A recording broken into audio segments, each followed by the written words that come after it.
For Game 5 on the day, Curse versus Good Game University is into Champions League. Immediate Jace ban here. Zion Spartan actually known for playing as Jace in solo queue. Jinte, not so much. So that Jace would probably be a top lane here for GGU. Not going to happen though. And they followed up with that Karthus ban. Karthus, not only TSM, like we keep on mentioning Reggie's Karthus, but a whole bunch of teams. Yeah. All over the world too, even in Korea and Europe. Karthus has seen a resurgence in picks. Absolutely so has Twisted Fate actually, chat, saying earlier that he was been number 100% picked and banned in the OGN, so he's also getting no playtime here. Yeah, no playtime for old Twisted Fate. Now they're going to take a little bit of time on their first pick.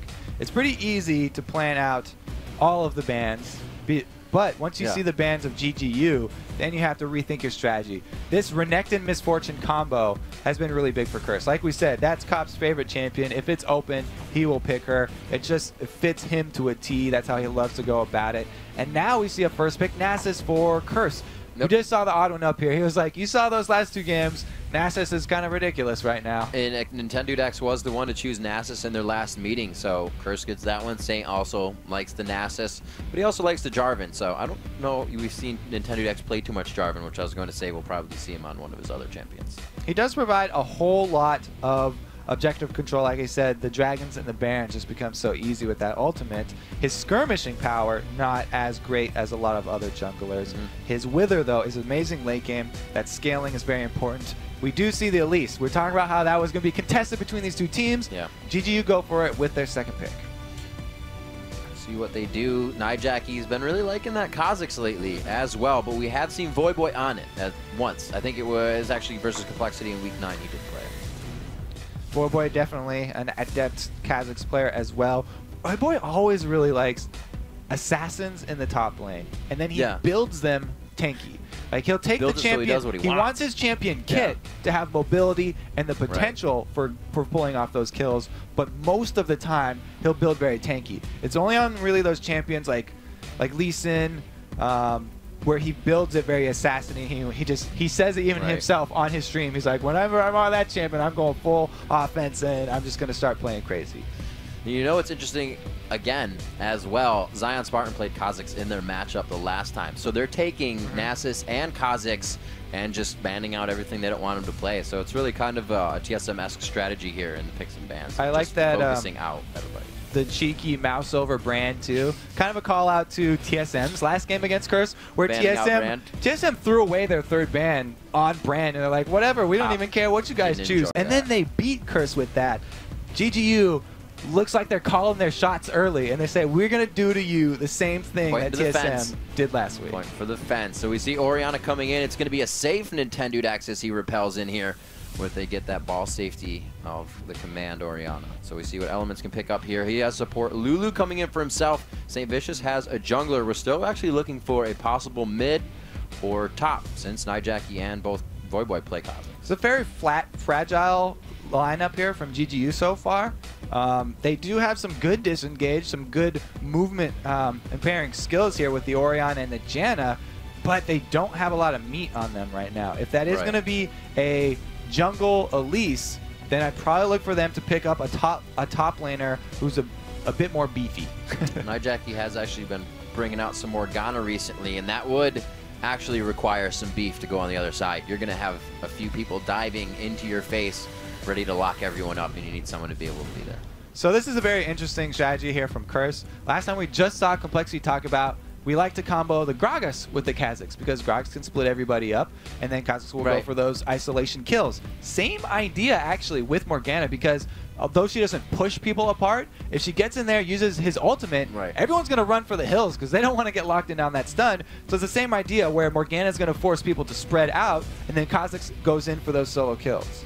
A good pick on Janna there. It may help a bit. Obviously, the Black Shield is counters the Monsoon quite hard, but if it doesn't connect, they can save a lot of damage there on the Soul Shackle. So Daydreaming going to lock in Riven for Zion Spartan in the top lane. This is going to be, I believe, a new selection for him. GGU staying true to their style. They don't usually pick a beefy guy. So they're all just going very offensive champions. And we've seen that really be like they live and die by this strategy. If by the mid game they are not ahead, then it's very easy to just take objective after objective against GGU and just clean them off the map.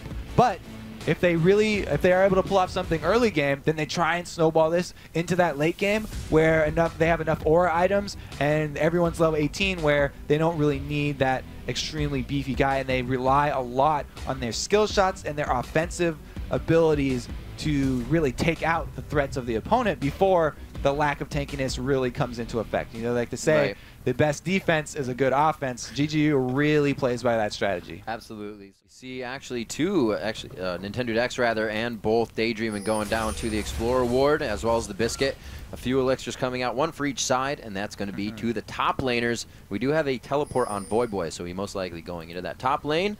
We see everybody focusing bottom here for GGU, and this will be the second time today we've seen a team kind of just throw themselves at the bottom lane. We'll see if it works for him. Voidboy going with that teleport means that he doesn't want to all in 1v1 with Zion Spartan. Because if you go all in versus Riven and you don't have full fighting summoners, you're going to pay for it. So he's already going top right now because they are blue side, and we only have Cop here sitting in the tribe bush. It looks like GGU might try and land a cocoon and pull something off here. Nope, they have the spider to check. Volatile Spider will pull out Cop. He actually hasn't chosen a skill yet, so he's not going to pull any crazy tricks. Not going to walk by anybody and get himself out. A minute in here, GGU is actually, they're spreading out quite a lot for the way they're checking Brush. If Zion Spartan were to find 4 people there, they would have lost somebody. They got to be careful here.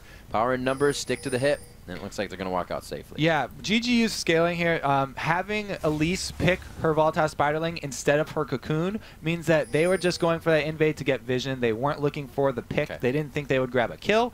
They just wanted to get that Tri-Bush Ward up, or that Wraith Ward bush up, and they were successful at that. So mission accomplished. Now they return to their very defensive positions, and they have to be careful for a late invade here. They don't have any other wards put down on the map yet here. They're feeling very confident, and it's actually going to pay off because Curse don't want to invade either.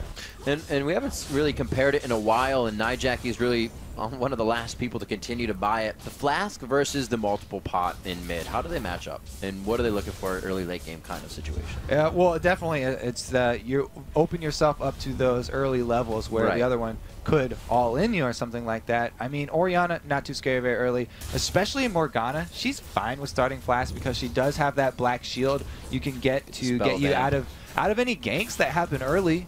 With your flash up on Morgana, you should never be first blood, as long as they don't gank you before you grab your black shield. All right, we'll see if she can play safe. We do have the lane swap coming in here. GGU putting the AD carry and support middle. As we do get back into the game, so he might fall behind in CS early in this. Actually, as you can see already there, he's 6 behind right now. He missed one trying to get him with that Void Spikes, but it's fairly difficult. This is actually good for him too, because since he did not place his ward yet, he doesn't want to overextend at all, and he's just fine. Zion Spartan's going to control that lane for the very beginning here. Daydreaming does get caught. Taking some damage. The tower shot goes on. It's not going to be enough Ignite to kill, as it's negated by the health potion, but you're going to see Nintendo coming in here for some help. So Jackie already landed in a good binding here. St. Visions is coming through to try and help clear out those waves, and the damage already from Curse onto this bottom turret going to hurt. Orianna not the best for 1 vs 2. She has okay AoE, which is going to need some help from this Elise, as we see Nintendo just hovering in that bottom lane. Zion Spartan having some fun with Voidboy in the top lane, making him chug potions, and really, it is kind of a big factor that Nijaki's able to push away a 2v1 before he even hits level 3. His lane is being controlled quite well, so he probably won't have any problems. Like you said, shouldn't be ganked if he has his flash up. Nasus is a great jungler to have on your team when it's all about the sieging, because he can just come by, throw up that Spirit Fire, and then peace back into the jungle. Okay, I'm going to go do my thing. They've got great AoE with that combo. The Tormented Soil as well as the Spirit Fire. As you can see, Jackie, of course, maxing that Tormented Soil first because he wants all that AoE damage. And meanwhile, Nintendo just waiting in the wings outside of the vision here for the bottom lane. Doesn't get anything to happen, though. And really not taken into consideration too much is that passive of Morgana, just allowing you to spell vamp everything back up, staying so healthy in the lane, so the flash just kind of works on top of that. That Tormented Soil able to just suck it up from each minion on Spell Vamp. So looking for another Dark Binding there. Mashme getting a little bit of poke onto the turret. They're actually not even trying to get damage onto Jackie. Yep, Saint comes by another Spirit Fire. Hello.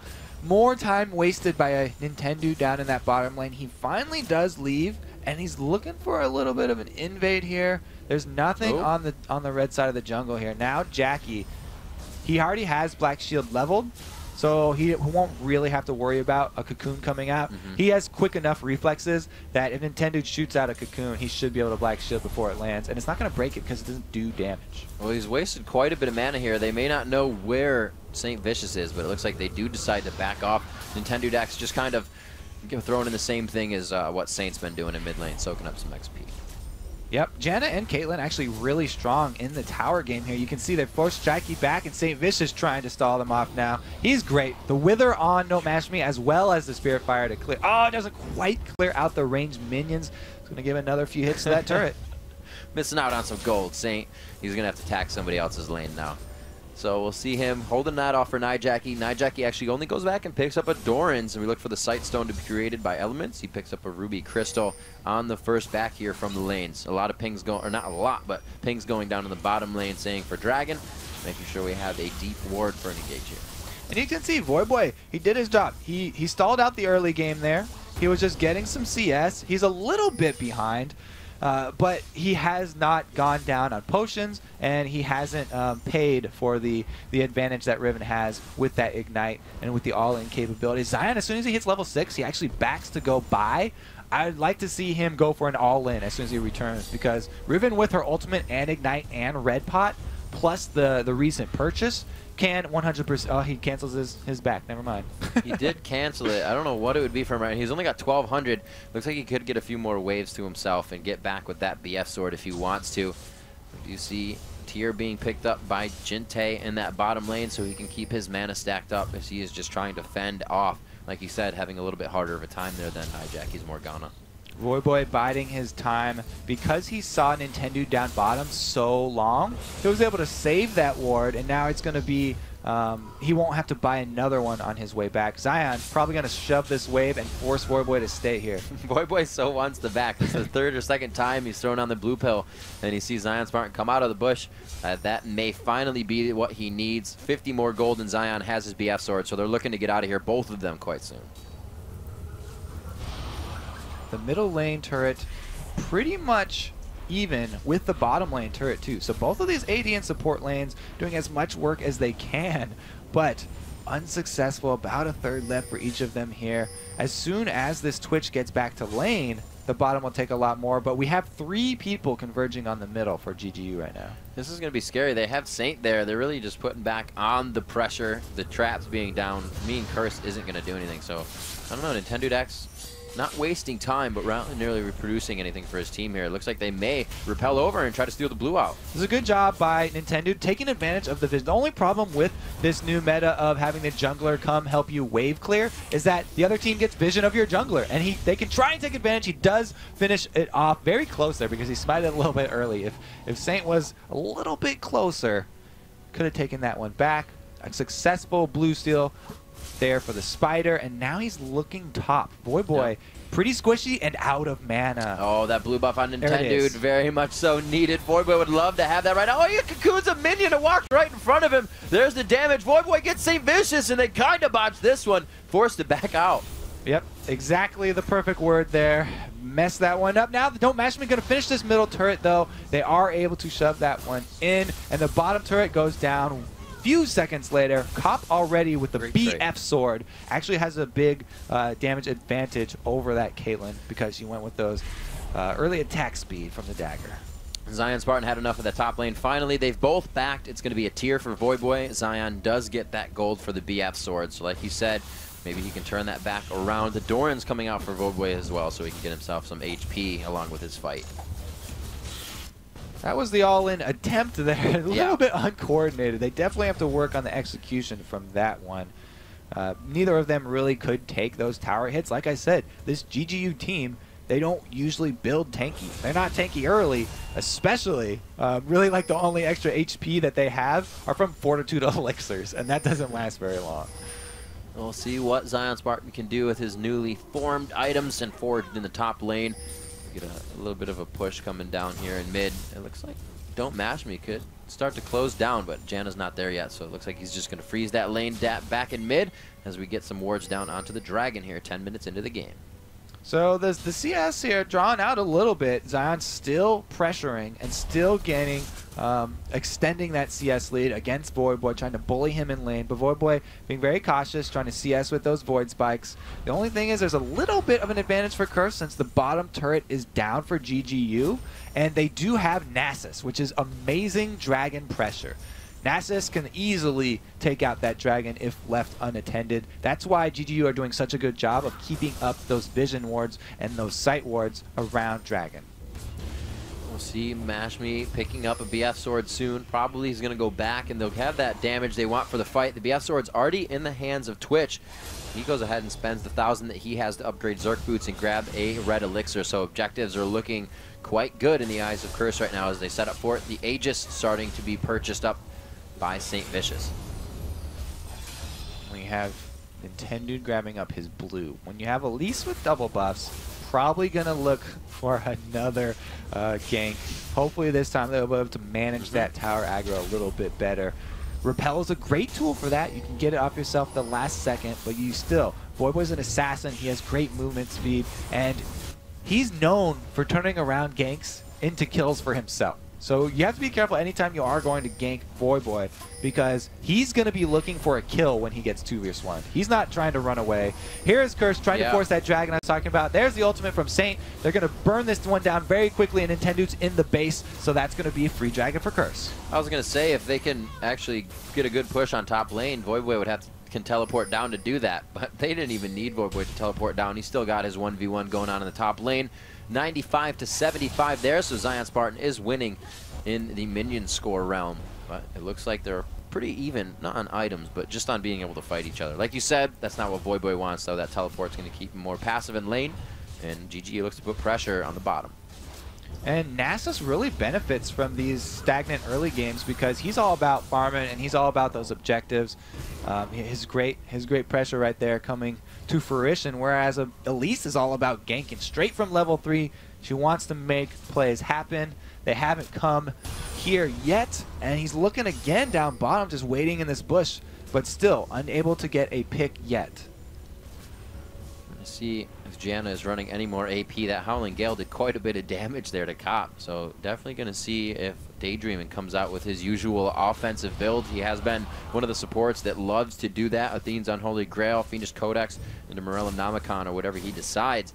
Or Daydreaming rather, usually helping his team in that late game as the support. Still pushing in the bottom lane, Nintendo Dex very patient this game, and it may pay off. Oh, it misses the cocoon just to the left. Element throws himself into the fight, knowing that Saint's going to be on the outside. It's going to be a big fight here. GGU is really throwing themselves into the fire. Mash Me knows he's going to go down, so he tries to make it a 1-for-1 with assists on the side, and it's going to be the Volatile Spider. Another cocoon missed by Nintendo there, forcing himself to flash out of this. Voidboy gets the spikes down and the slow. Will he want? And he wants to take the red buff, rather. I don't know if he's going to get it. Daydreaming shields and puts himself in front to keep Nintendo Dex safe. Jackie comes in from the side too, but it's a little bit too slow. The shockwave does not catch Voidboy. Ooh, very, very close. They may not have wanted that reinitiation. They were still quite low, but it was a good job at getting the fight disengaged. Zion Spartan was pushing the top the whole time. They get some movement there. They also get 2 blues in a row off of Curse now. So GGU, they're up a tower, they're up a turret, and they also get the blue steal you're talking about. Plus, they actually got the first blood out of that. Since Elements went a little too far with that all-in, he wasn't aware of the counter gank by Nintendo. Don't Mash Me just went for it, and he got the first blood money. Slight win for them there. Quite far into the game here, 13 minutes. We see some first aggression from both teams. It's going to be 1,000 gold in favor of GGU. And we're going to see where they decide to position, or where they can position after this. The wards have gone down, quite a few vision wards for Curse. 1 on the top side of the jungle and 2 on that bottom side, which they really don't need to focus on at this point as the objectives are down. Cop and St. Vicious here walking together. They may be able to find GGU Daydreaming here. Because Daydreaming get too close. He's got the slow. The Wither goes down as well. The shield may not be enough for the Expunge to finish him out. Cop picks himself up a kill. Yeah, easy kill right there. So much slow from that Wither and that Venomous Cast stacking on top of each other. And you can see really the difference between the junglers and the CS here. St. Vicious, a whole 20 CM up on Nintendo. That's just how much time Nintendo has spent in bushes, running around the map, trying to pull off ganks that have been, for the most part, unsuccessful. They finally got something to happen down in the bottom lane with this, with St. Vicious also coming, but the discrepancy in farm is actually going to start paying a toll now. Now, Nasus, his only level 1 Siphoning Strike, it's still very early in the game, and so St. Vicious only has about plus 90 damage on that Siphoning Strike. It's only 14 and a half minutes, though. That's really going to become a factor much later in the game. So Nijaki clearing out some wards so he can stay safe in that mid lane. Jinte finally returning there. He gets his own blue buff, so he's going to be able to push safely in the short lane there. St. Vicious clearing up Wraiths as everybody is just really looking to get that next fight in, but they're not ready with the items yet. They're going to go back, see how much gold we actually have on each side. 1,500 gold in the hands of Jinte, 1,000 gold for Don't Mash Me on the AD carry, and it's really the same on the other side. 1,300 for Cop, Nijaki in mid, 1,400. So the carries really looking to get those items and push their power a little bit more. In GGU, they are still ahead in gold, and they've done a good job of patching up the weakness of that missing bottom turret. They have some wards not only at the dragon, but also inside their own blue. So they're trying to still defend the rest of their jungle, even though their turret is down. And they really need to take advantage of the fact that they do have that middle one down for Curse, because that really opens up the rest of the map for Invade's top side. So is GGU kind of need to be pushing something they already have an advantage on now? Are they waiting too long on something, or are they all right for the time being?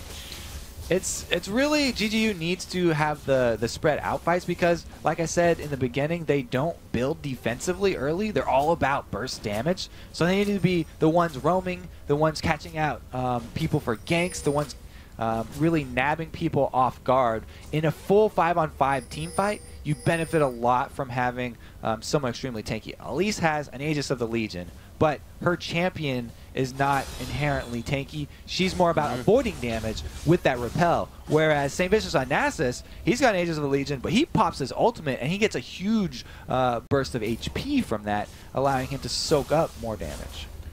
So we see the Morellonomicon coming out here for Jinte on the side for GGU. Infinity Edges finished for both of the AD carries.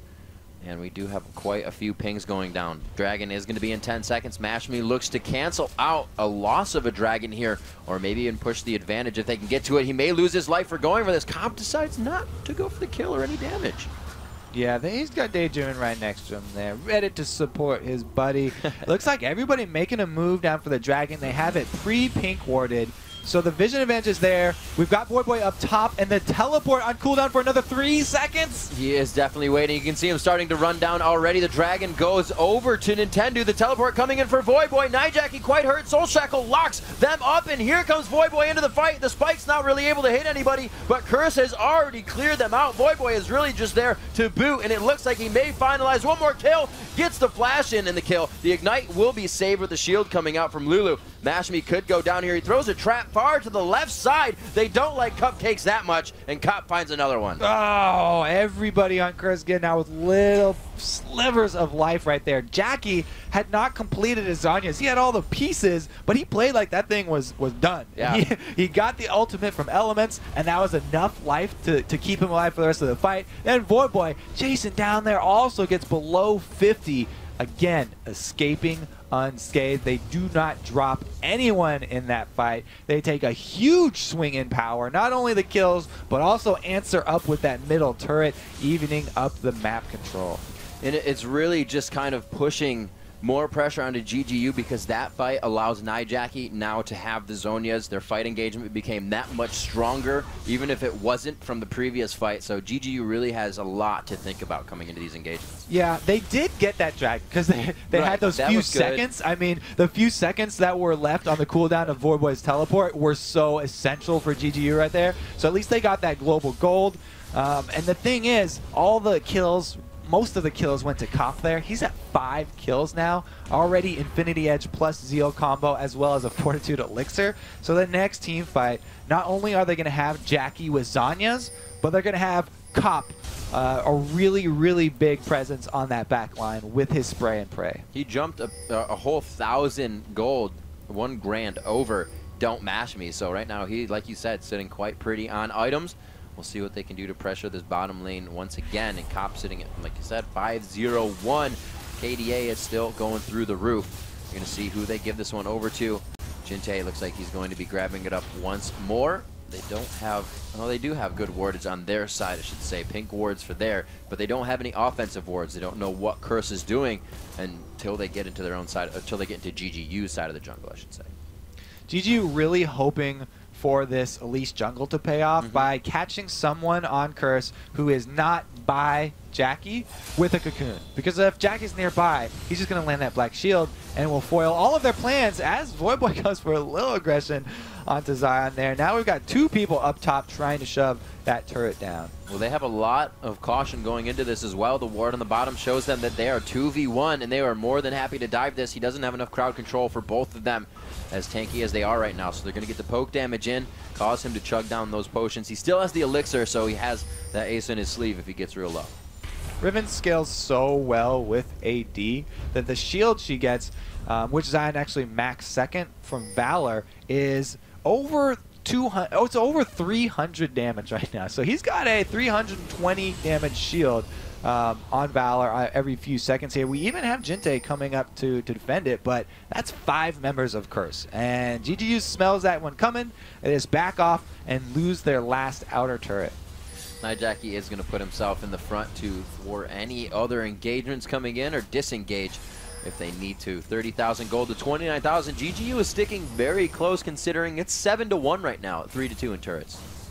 It's going to be very close for GGU here. Oh, Mash Like I Me. said, they need a good cocoon. Oh, Mash Me. The cleanse goes out. Mash Me's getting so hurt. The ball goes on. It could be the save. And there's the Janna ultimate, but everything's been in defense so far. Zion Spark going man mode into the middle of the fight. He does get Wind Slash off, a good amount of damage to the back line. But Saint and Nijak here towards the front. They finalized the kill after the Zonias. They said that was the big part of the engagement. They were able to work around it. They go 2 for 1. Not too bad. Ooh, very close right there. Was a good idea by Zion. He went in straight to everyone, trying to get the stun off so that he could set up a perfect shockwave, and they're able to take down Jackie, but too much frontline presence here from Curse, able to scare the rest of GGU back off, and having Don't Mash Me get caught out to start that fight was really, really, you know, where the disadvantage came from. It only comes out for a 2 for 1, so not horribly painful, but they had already lost that outer turret as well.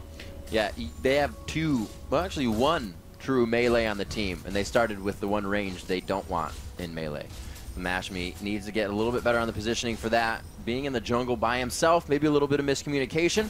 We'll see if they can call this one back into their favor. 9-2, but like I said, the kills really aren't meaning much. GGU has been able to kind of get to the objectives, keep themselves in the game that way, and also take down a few turrets to keep that global gold up and almost in their favor. They're only down by 2k gold here at 22 minutes, and Curse looks to be dominating. But like I said, it seems even.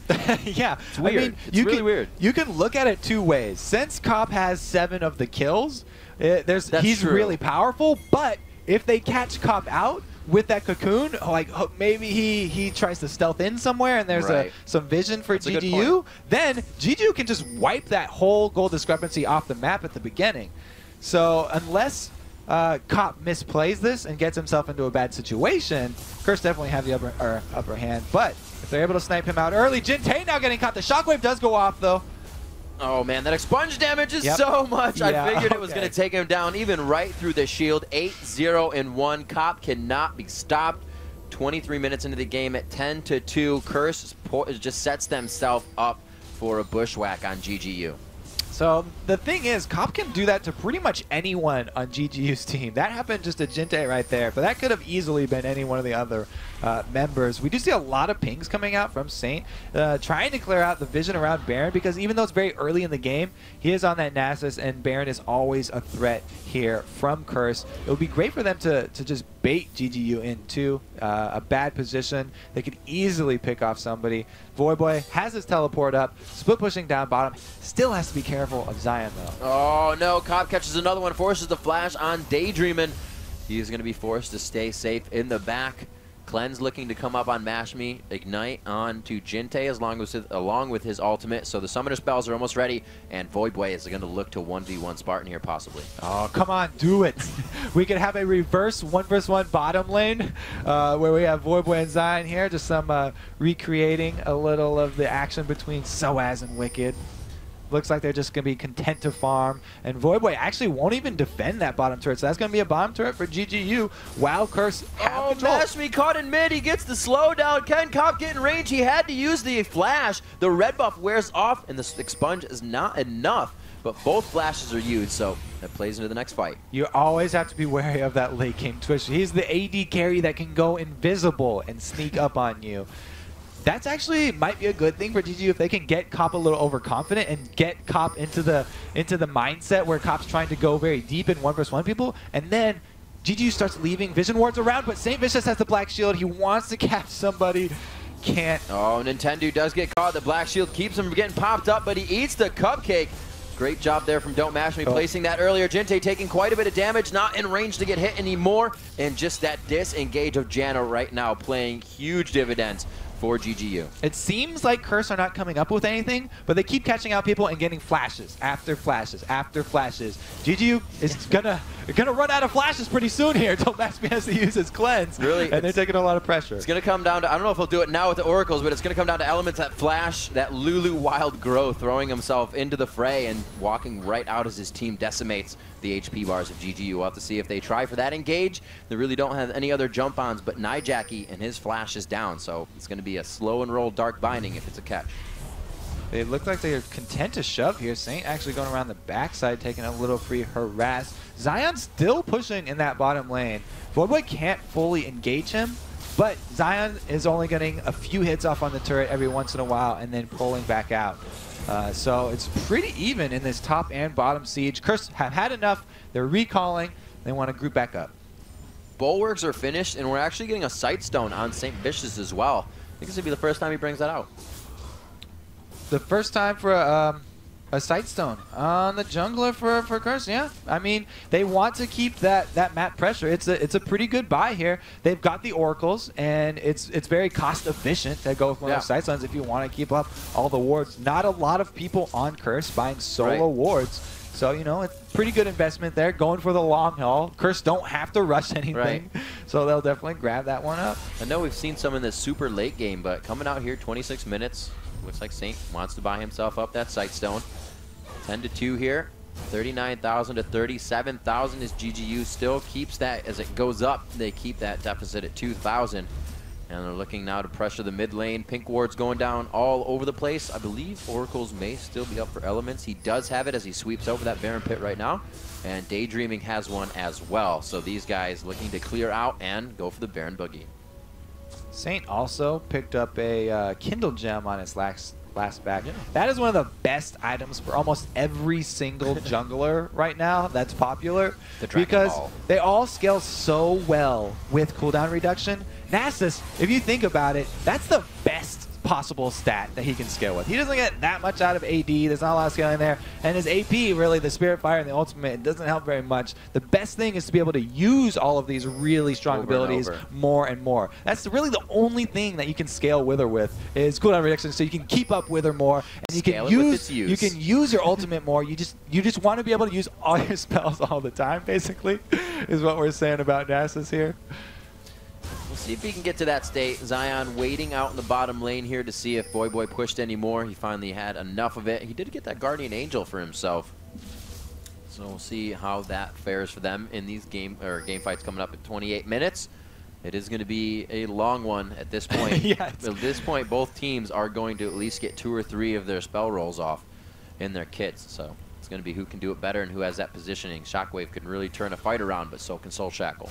Looks like we are going for a long one here, guys. As I am back to the bottom.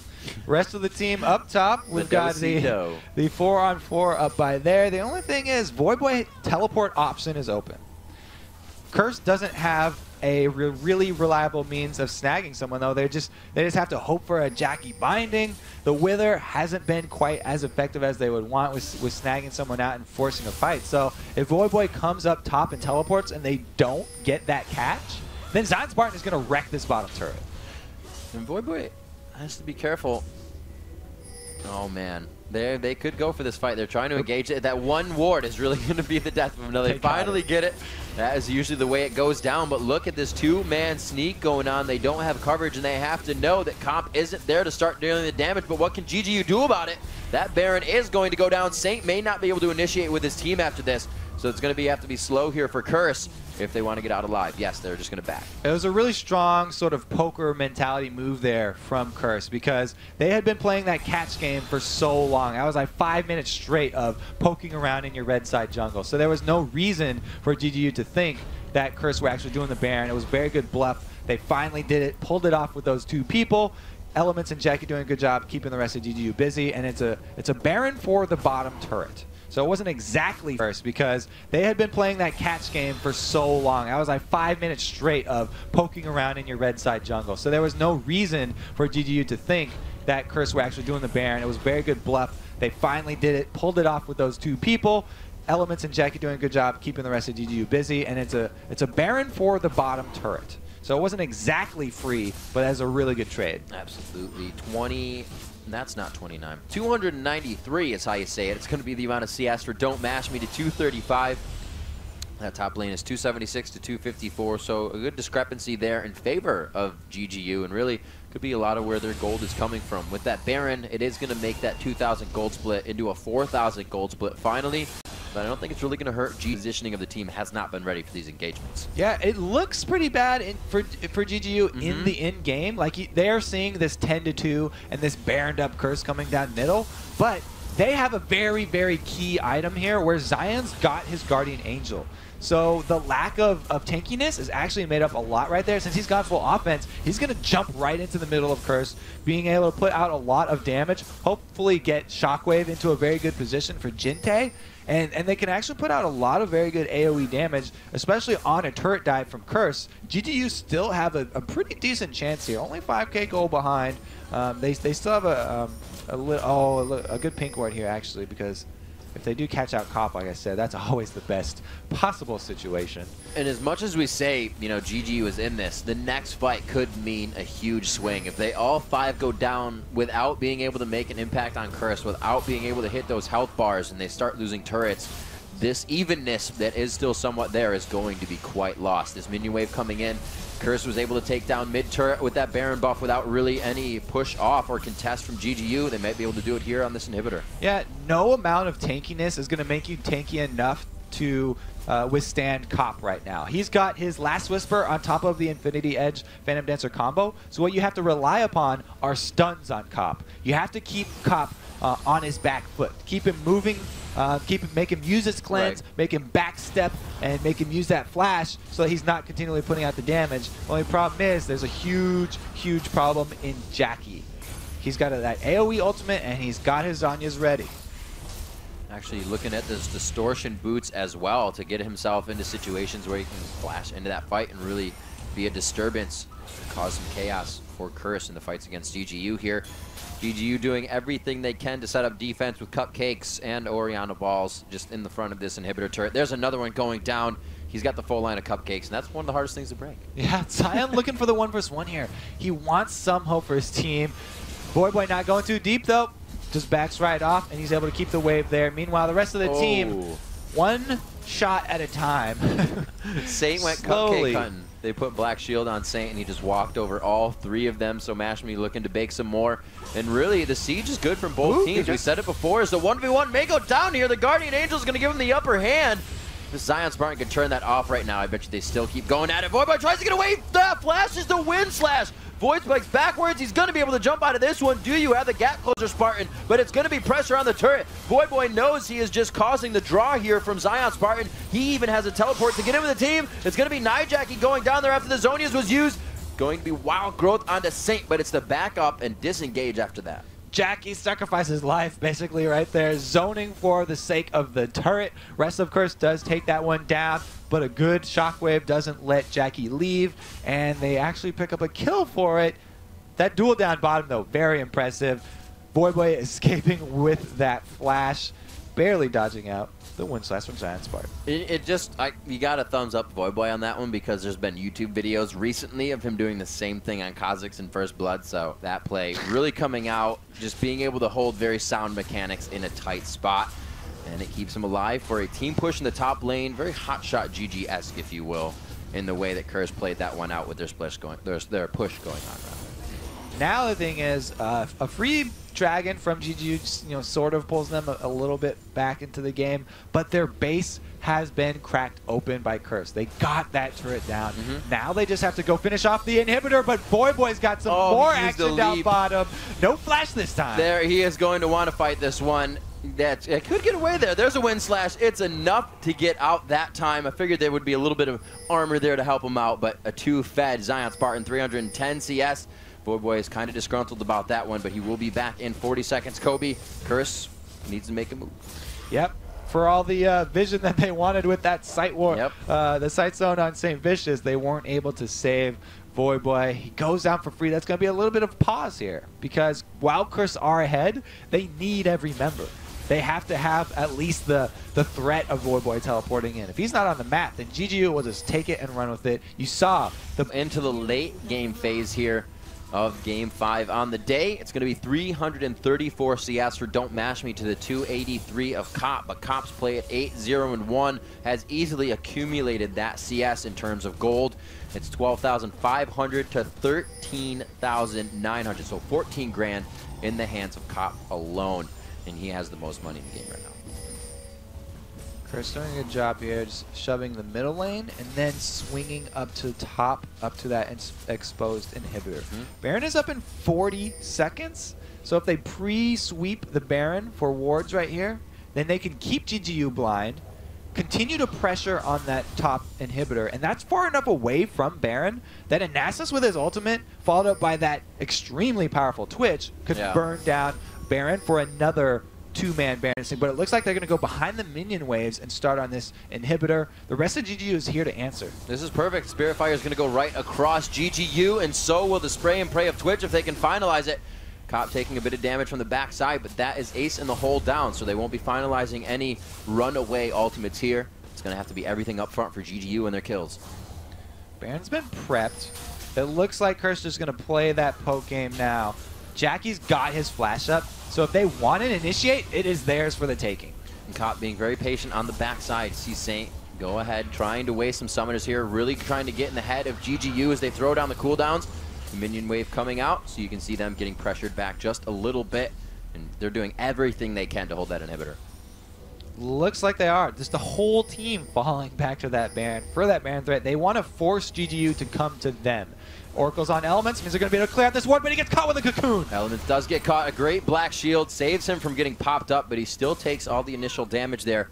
Backing out of this fight, they're going to have to be careful. That's the Oracles that could go down soon. That's the way they clear these objectives, and GGU is going to take some aggression off of this. One man getting poked down like that means all their threat is gone. Now it's going to be a little bit more of a farm session for GGU. They get some breathing room. They're trying to catch up here. This gold lead slowly dwindling. Looking at summoner spells on both sides. Mashmi's cleanse is up. The flash for Voidboy about to come up, probably 30-40 seconds. Everybody is completely fight ready besides that, and it's actually going to be the same thing for Zion Spartan's flash. They used that in their last 1v1. So Zion Spartan wants to get another pick on Voidboy here. He's trying to be a little sneaky in Curse's jungle, and he wants to see which way Voidboy's going to come. He actually left the bush, but he's going to go for it here. He saw him coming around the corner. You see the wards getting cleared out in that top lane, and Zion Spartan's just going to go ahead, create pressure in the bottom, and this is really great play from Zion. GGU is one of the early game or the younger teams that are plagued by late game mistakes, and here they're keeping those out. And it looks like they go in. They are able to get the steal onto the Baron. That goes to Nintendude, still staying in the fight. The Soul Shackle's only going to lock him down, and they get out of this. The ace in the hole takes down Nijaki. They continue the fight. A great Monsoon knocks back Voyboy. They're not able to steal any more Barons, and Zion Spartan is whacking away at the bottom inhibitor turret. Voyboy had to teleport in, and they're making moves on Curse. That was perfect for GGU. Nintendude right there going in, making St. Vicious look silly with the smite steal. And then Jackie came out of his Zanyas at the worst possible moment right there. Takes the Caitlyn ultimate for Cop against his will and ends up going down for an even 1v1 trade. But GGU got the whole foray in the bottom lane, pushing down the inhibitor turret. They played the waiting game, and it just paid off huge for them right now. The question is, great, that was an amazing play. We got so much out of that, but where are we going to go moving forward? We've got an exposed inhibitor bottom. The only thing is our top is also under pressure. So we have to clear out the top minion wave first and ward up this side of the jungle so that Curse don't sneak in there. Making use of this Baron buff is going to be huge for GGU because they still they have that Guardian Angel on Riven, which is going to be huge. It makes up for their lack of tankiness. Even though Nintendude is building all the tanky aura items, they don't still have a point man. Zion's going to be that one when he's got his extra life up. So he gets in there, and they get off a good shockwave.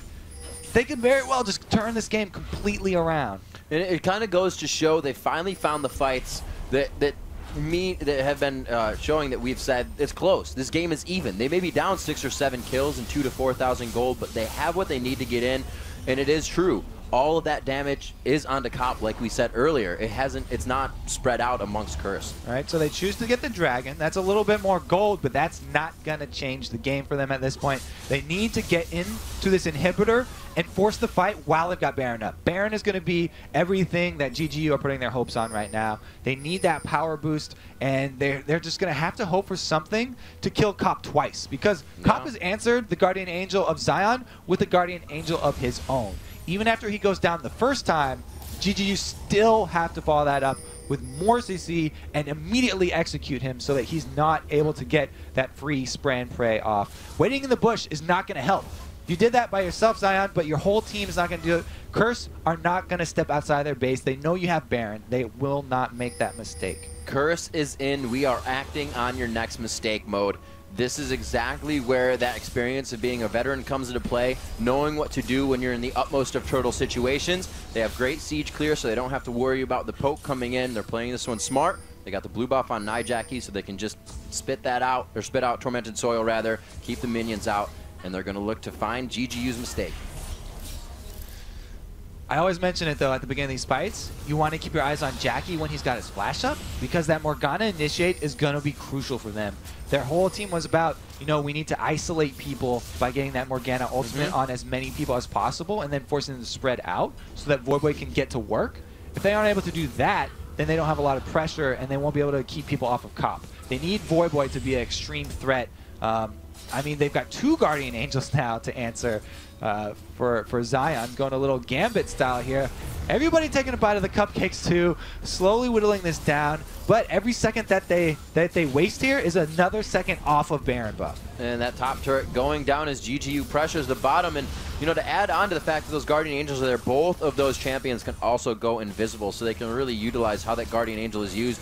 Cop possibly saving his flash and cleanse after he comes back up to get out and cause that Guardian Angel to really be that Guardian Angel, his saving grace. So there's a huge wave top for GGU. The moment Voyboy steps away and they get vision of this, they can go in and get a couple hits on the inhibitor, but they don't capitalize on it. Mash me very close there. Nijaki didn't even choose to throw out a binding. It gives Voyboy a little bit of time to Void Spike out. And it looks like they start to back off as they see Voyboy has also as well. Wasted all the time of that Baron buff off. They got a little bit more gold. They've evened up the gold lead here, but they weren't able to take any inhibitors. No crucial objectives were secured by GGU. They've evened up the playing field at least, and they'll need to purchase with those items. Now you see the Quicksilver Sash coming out from Caitlyn, so she'll be a little bit more mobile and continue to be able to put out the damage from the back line. But the Guardian Angels are really going to be the crucial items here. There's 2 extra lives for Curse, whereas there's only 1 extra live for GGU right now. And this game, after being 4,000 difference, is now 400 different, as they actually 300 gold difference in favor of Curse. It's really not in favor of anything. They are going to have to earn this next fight. See the Last Whisper now being built onto Void Boy. He's almost full items as well. Zion Spartan has that Doran's Blade still, as he's working on probably some more damage. Obviously, BF Sword coming out, so he's looking to really put on the pain. It's interesting because every time Curse wins, we always interview them and they say, yeah, our strategy is just to wait for the other team to make their mistake and then we capitalize on their mistake. GGU are really playing their own game against them. GGU are playing the waiting game as well. They capitalized on the last play and they're waiting for another one. They're just happy to sit on this Baron. There's another minute. They're warding up, and they've got control of that area right now with this Oracles. They're playing a much safer game than usual. This is not the GGU of old. This is a newer, more mature bunch of 18-year-old kids. Yeah, it's interesting to see that Void Boy can't use that teleport to split push effect. He's forced to stay with the team now, and it's going to be their initiation to come in. It really changes everything. I mean, as this late in the game, one person gets caught out and everything that happened before kind of means nothing now. They're definitely, growing up right before our eyes here, Riv. These kids, they grow up so fast these days. All of them just waiting in that bush, trying to catch some member of Curse out. I mean, like I said, they've got the Baron prepped. It's only going to be 15 seconds now, so we're going to see another one of these epic dances around the middle of the map. There's inhibitors exposed. Baron just came up. Ooh, they kill a ward there, you know. They are just running parallel here down the lane, down the jungle. They're going to have to meet at some point to get the wards out. It's just outside the Wraith Brush, so they have a bit of vision. Going to be cleared out with the Oracles. 45 minutes in here as we are very late into this game. GGU can't get into their base. We kind of saw this last game. The team cannot get into their base. It's kind of hard to defend your turrets, and Void Boy is just taking doing damage to that inhibitor turret. Hijacking flashes himself in. Soul Shackle doesn't lock up anybody. Oh, Shockwave gets 4 members of Curse. 3 are forced out. St. Vicious cannot get the back line to help him out here, and Zion Spartan drops elements. Curse just found themselves on the back heel, running home. Good job by Zion there. He flashes in to get the kill and then gets right back out. He didn't have to pop his GA. They took down one of the members of Curse that was exposed and didn't have an extra life. Great job by them. Again, capitalizing, just waiting and biding their time. Curse were really far, and they got a lot of damage on that middle turret, but a player down this late in the game means that now GGU are able to force a lot of pressure onto Baron. Mashme gonna shoot it from over the wall here as Nintendo applies all of those percentage damage moves that Elise has in her kit. We see Mashme has actually picked up the Fury boots. You can see that buff stack on him, making it look like he's going off fast when he's not even moving. Takes to the air and back to the ground. Looks like they're going to be able to drop Baron here. 46 minutes, a second Baron in a row going into GGU as Curse wants a little bit of blood here. Void Boy taking ace in the hole from the side. Steps on a trap because he just wants a cupcake. Everybody just loving those. Don't Mash Me as King Baker so far. They capitalized on their one kill that they got. It was, half of an inhibitor turret's life for a kill and a Baron right there. Again, the second time around, I'm definitely looking for GGU to actually take down an objective. That bottom inhibitor, I'm looking at you. They've really played this one so methodically, and they really have, grown a lot. This is not what we've seen from them in the past. This is definitely a well thought out plan here from GGU, and if they just swing down through that dragon and then pressure bottom, they can force a fight here with this Baron buff up. And this really is the 3rd time Elements has bought an offensive item on support. Seeing that Daydreaming is also going damage and has every game, these guys are pulling out not all the stops, but adapting well. Everybody on GGU, except for the jungler and support, have hit their level 18 suit. You saw how effective that Shockwave was. Yeah. I mean, we've got the spell penetration comboed with the massive ability power that you get from a death cap on top of Seraphs. The Shockwaves from an Orianna 640 ability power with both the percentage and the flat penetrations are going to hurt everybody late game no matter what. And that is AoE. Even though Jackie did a great job of spreading everyone out, he doesn't get that same chunk of damage that Jinte does. Look at you. they're using Voyboy as bait here. They're like, oh yeah, Voyboy's doing his same old thing that he always does where he split pushes bottom, and everybody else on Curse kind of waiting around to jump on him. But Zion does not overextend this time. Really good safe play here. They are playing it super safe. Zion Spartan didn't even leave until he could absolutely not be seen in that lane, and he's still playing it safe. He's not going through Tri-Bush where there might be a ward he didn't see somebody just place. They're going back into their jungle and clear everything out and come into this fight 110%. Curse really, for the first time, on their heels against a GGU. And GGU, as we said in the pregame, they were able to give Curse their hardest time when they faced them with the Kale Twitch combo. They don't have that, and they're still giving Curse a real hard time. GG only have 2 minutes left on this Baron, and they're not making their move yet. We've got Jinte in the base still. Now they look like they're finally heading to the bottom lane after they picked up the Dragon and went back to buy one more time. Don't Mash Me has upgraded his Quicksilver Sash into that Mercurial Scimitar. He's got a full build right now. His item slots are completely packed with every item that he could possibly want at this point. Zion. Even the boots are upgraded fully. Zion Spartan looking to go triplet Bloodthirster in his build. I'm guessing that because after the first one, I didn't know what he was going to build. I thought he just got it for damage, but 3 Bloodthirsters for Zion as he goes towards that build, the Last Whisper there. And really, on top of the Guardian Angel, you're probably not going to be able to kill him with that much lifesteal. Yeah, with the 2 Bloodthirsters plus BF Sword, he's already at a 550 damage shield on his Valor that has a 5.7 second cooldown. So, talk about not having to build tanky, but still getting those tanky stats.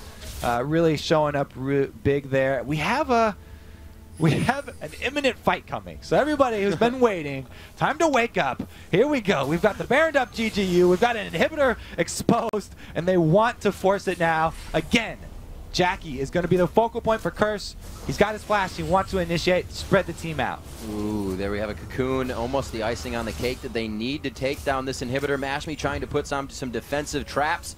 They do want this inhibitor, Kobe. You are so right, but they cannot get in for the poke. There's just way too much siege clear. Voyboy spikes into that tormented soil every time. It's like the Barons are just completely going to waste.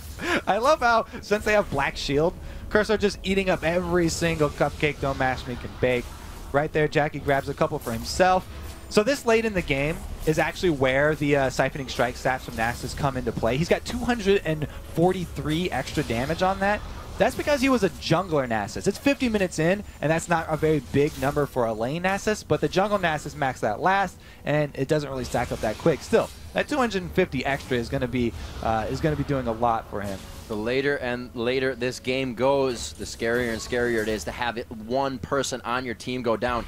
If Curse can kill at least Nintendo, even a few of those carries on the team, Voyboy taking quite a bit of damage there, and they negate the Dark Binding. Nintendo X is just going to be able to sit safely in that crowd control. And we see Curse really on their heel right now. Damage to the inhibitor. It's going to be healed back up quite slowly, but Mashme is getting in there for the pokes. They're working their crowd control very well for this defense and offensive play. Nintendo might have to worry about losing his... Oh, there we go. They're going to initiate. The Baron buff is down. Oh, so close. They have wanted it. Elements took so much damage once more. They see it again. Jinte taking damage from the backside. Jackie doesn't even get to put the Zonias on. He goes down. St. Fish is taking quite a bit of damage. Tries to throw down Wither to stop it, but they get out. The Guardian Angel not even pop for Zion Spartan. They've opened up the inhibitor, Kobe. This late in the game, the full damage builds really trump any kind of tankiness. Jackie right there. He had Zhonya's available, he had Flash available, he had Ultimate available. Didn't get to use any of them. They completely took him out of this game. Now they're going to be not only rewarded with that inhibitor, but the turrets as well going down on mid. Using the heal to keep them in the game. They may have some low mana bars, but they do have that range and the poke to still attack. Good damage to just be thrown out and deter them from engaging. It's not going to be something that's really going to make or break a fight right now. So GGU doing everything they can to keep Curse in a multitask situation. And since Jackie went with the Distortion upgrade instead of the Home Guard, when he does get back up, he won't be zooming back in. I mean, he'll have summoners available, great, but they're trapped inside their base right now. Not having Home Guards is really going to hurt some people. So Jackie actually going down that fight without using his summoners. He kind of put his hands up when everything went in, knew he was going down. He'll save it for the next fight. But like you said, we got to be careful when he has that flash up. It was somewhat of an engagement on GGU's doorstep 5-10 minutes ago here. 8 minutes, 7 minutes away from an hour-long game of Game 5 here in Super Week. Curse versus GGU going strong. Objectives up in 30 seconds of Baron and Dragon. this late into the game, even killing an inhibitor, not the hugest of deals. It's going to be determined by the next team fight. How many people go down? The Baron that pops up in 8 seconds is going to be where all the action is at. The side lanes will slowly be pushing, and that's why Curse have Void down there. He's got his teleport up, so he's going to be trying killing off every super minion that does come down that bottom lane. But as soon as the fight breaks out, he's got to immediately teleport and get to the rest of his team, because so much damage can come out from either side that the first target will go down extremely quickly. Curse is looking to force here, but GGU says, no, you're going to play our dance game, and we're going to make you come back to base. Curse actually listening.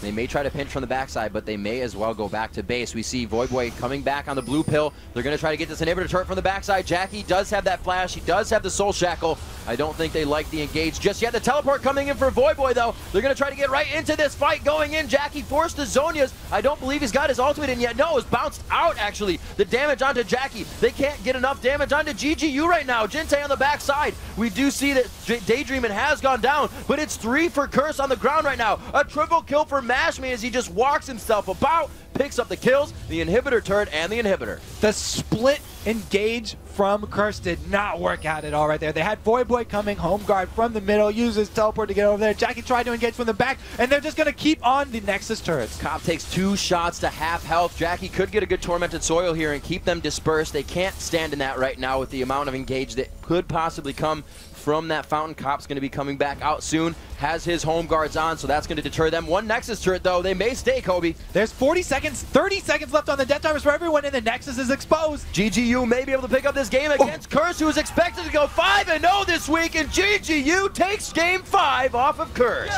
The upsets, oh, the upsets, Riv. This is going to be an extremely action-packed Super Week. North American LCS just looks like such a level playing field at this point.